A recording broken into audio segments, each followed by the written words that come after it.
किशोरपुर नामक गांव में दीनानाथ अपनी पत्नी लता और बेटी मयूरी के साथ रहता था। दीनानाथ गांव में ही मजदूरी करता था। उसकी आमदनी दिन की 300 रुपए ही थी।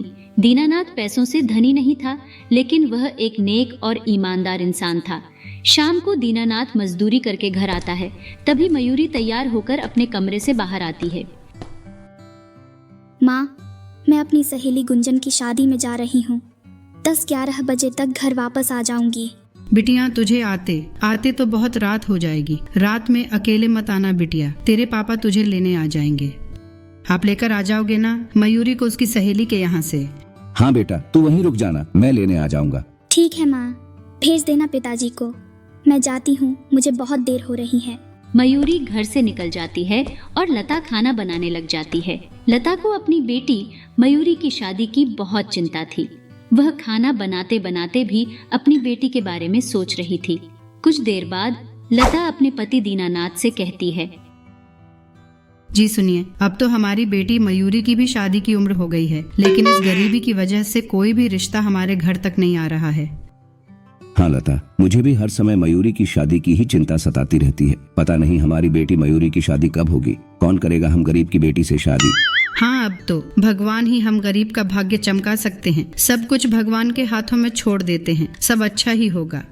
शादी की उम्र होने के बावजूद भी गरीबी के कारण मयूरी के लिए एक भी रिश्ता नहीं आ रहा था। इसी कारण हर समय दीनानाथ और लता परेशान रहते थे। इधर मयूरी अपनी सहेली गुंजन के घर पहुंच जाती है। वह गुंजन के बड़े से घर में उसके कमरे में थी। गुंजन ने बहुत ही सुंदर लाल कलर का शादी का जोड़ा पहन रखा था। वह शादी के जोड़े में बहुत ही सुंदर लग रही थी। गुंजन की ओर भी सहेलियां वहां आई हुई थीं। मयूरी और गुंजन की सहेलियां सभी गुंजन की तारीफें कर रहे थे। लहंगा इतना सुंदर था कि कोई भी लहंगे की तारीफ किए बिना नहीं रह पा रहा था। अरे वाह गुंजन, तेरा ब्राइडल लहंगा तो कितना सुंदर है। मनीष मल्होत्रा के लहंगे से भी ज्यादा सुंदर है तेरा ब्राइडल लहंगा।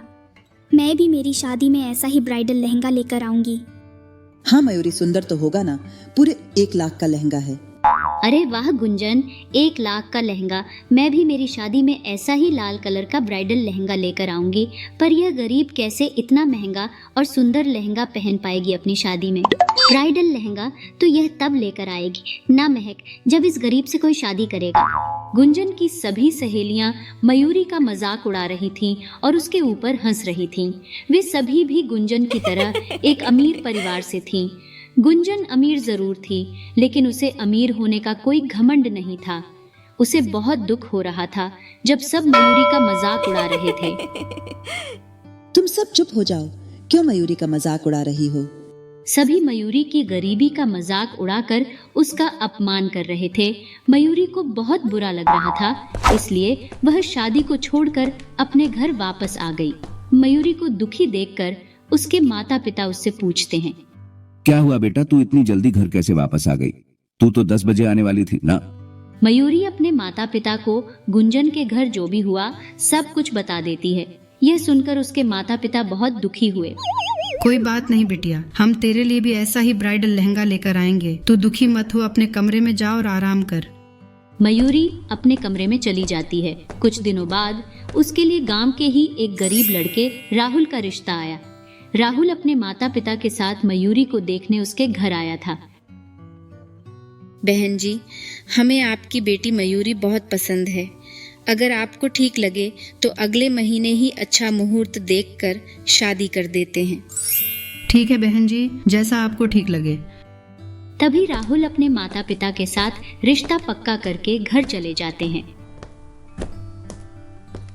लता, शादी में अब बहुत कम समय बचा है।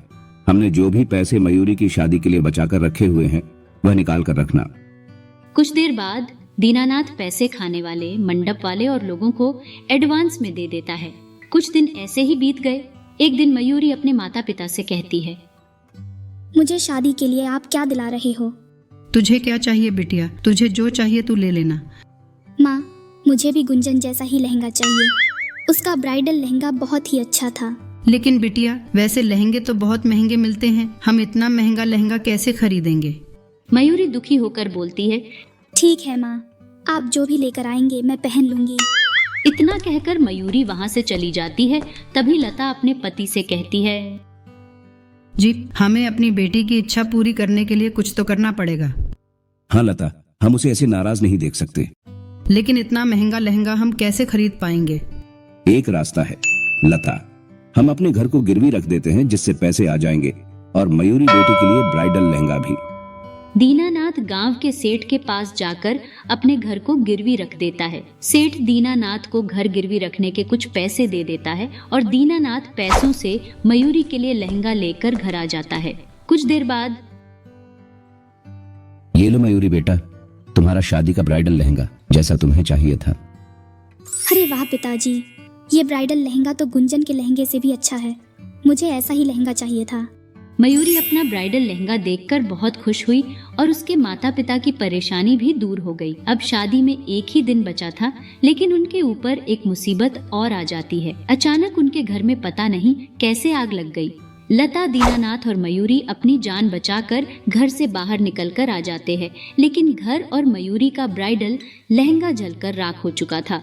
मयूरी और उसके माता पिता बहुत दुखी होते हैं। सबका रो रो कर बुरा हाल हो रहा था। मेरा ब्राइडल लहंगा, अब मैं मेरी शादी में क्या पहनूंगी? सभी का रो रो कर बुरा हाल हो रहा था। यह सब नजारा आसमान में एक परी देख रही थी। परी को उन पर बहुत दया आ जाती है और वह उनकी मदद करने का फैसला लेती है। वह उनके पास आती है और उनकी मदद करती है।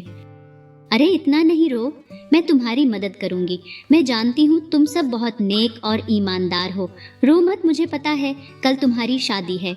मैं तुम्हारी मदद करने ही यहाँ आई हूँ। परी दीनानाथ के परिवार की ईमानदारी से बहुत खुश हुई और मयूरी को गोल्डन ब्राइडल लहंगा देकर वहां से चली गई। परी की मदद से उनका घर भी बदल गया और मयूरी अपना ब्राइडल लहंगा पहनकर बहुत ही सुंदर लग रही थी।